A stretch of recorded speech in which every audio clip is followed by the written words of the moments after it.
Question number 636 అడిగిన సభ్యులు లేరు అనిత గారు, అంచేత సమాధానం చెప్పేస్తారా? ధన్యవాదాలు అధ్యక్ష. అధ్యక్ష, గౌరవ సభ్యులు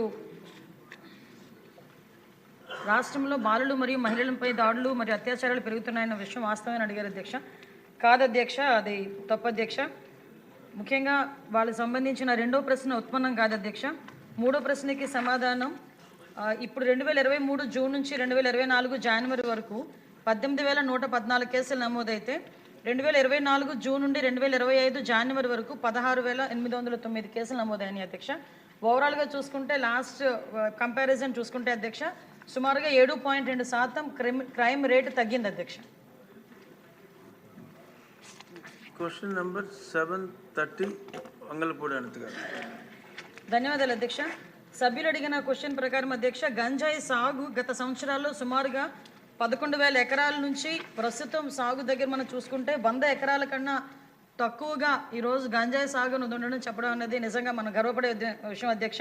ఎందుకంటే సుమారుగా 11,000 ఎకరాల నుంచి ఈరోజు 100 ఎకరాల కన్నా తక్కువగా గంజాయి సాగు ఉండే పరిస్థితి ఉంది. దాన్ని కూడా నిర్వీర్యం చేయడానికి ఇప్పుడు ఈగల్ టీం ఏదైతే ఉందో గౌరవ చంద్రబాబు నాయుడు గారు మన సీఎం గారు ఏర్పాటు చేసిన ఈగల్ టీం కూడా దాని మీద కృషి చేస్తుంది అధ్యక్ష. మాదక ద్రవ్యాల మీద కఠినమైన నిబంధనలు అమలు చేయడం వల్ల అధ్యక్ష అరెస్టుల సంఖ్య కూడా చాలా పెరిగింది అధ్యక్ష. లాస్ట్ మనం అబ్జర్వ్ చేసుకుంటే అధ్యక్ష 1/10/2023 నుంచి 31/5/2024 వరకు 1995 అరెస్ట్ అయితే అధ్యక్ష నిందితుల అరెస్ట్ అయితే 1/6/2024 నుంచి 31/1/2025 వరకు 2,513 మందిని అరెస్ట్ చేయడం జరిగింది అధ్యక్ష. మూడో ప్రశ్నకి వర్తించదు అధ్యక్ష. శ్రీమతి గల్లా మాధవ్ గారు. ధన్యవాదాలు అధ్యక్ష. కూటమి ప్రభుత్వం ఏర్పడినప్పటి నుండి ఈ గంజాయి డ్రగ్స్ యొక్క రాకపోకలపై ఉక్కుపాదం మోపాలనే దృఢ సంకల్పంతో చర్యలు చేపడుతున్నారు అధ్యక్ష. అయినప్పటికీ గత ప్రభుత్వ దుర్మార్గ పాలన వలన వాడి తీరు వలన ప్రతి చిల్లర కొట్టులో సర్వసాధారణంగా చిన్నపిల్లలకు సైతం విచ్చలవిడిగా అందుబాటులో దొరుకుతున్న నేపథ్యంలో ఇంకా వీటికి అడ్డుకట్ట వేయలేకపోతున్నాం అధ్యక్ష.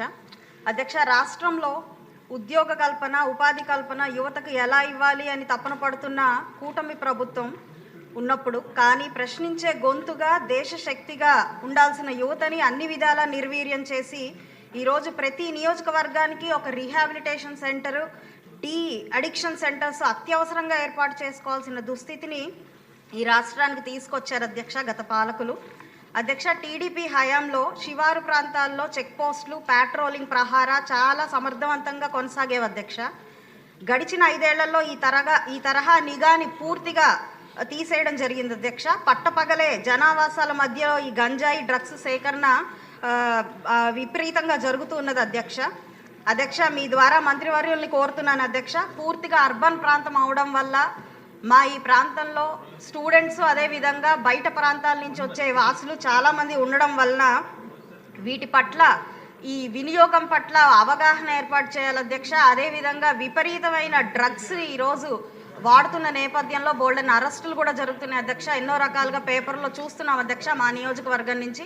కాబట్టి ఆ పాట్రోలింగ్ వ్యవస్థ అదేవిధంగా అవసరమైన ప్రాంతాల్లో చెక్ పోస్టులను ఏర్పాటు చేసి సీసీ కెమెరాలను కూడా అత్యవసర ప్రాంతాల్లో ఏర్పాటు చేయాల్సిందిగా మంత్రివర్యులు కోరుకుంటున్నాను అధ్యక్ష. ఇప్పుడు ఇంకో మాధవ్ గారు, రెడ్డప్ప గారు మాధవి.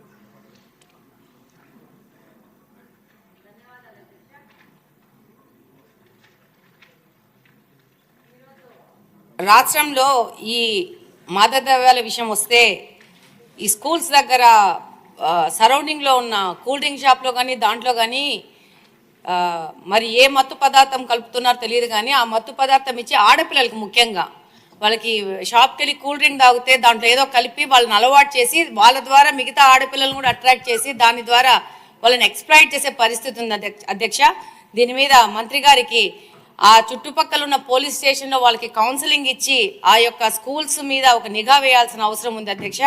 రెండో పాయింట్ ఏంటంటే గాంజా తగ్గుముఖం పట్టింది కానీ వాటి మీద ఏమాత్రము ఈజీగా తీసుకోకుండా దాని మీద ఇంకా కఠిన చర్యలు తీసుకొని వాళ్ళ మీద ఈ పెడ్లర్స్ మీద కఠినమైన కేసులు బుక్ చేయాల్సిన అవసరం ఉంది అధ్యక్ష.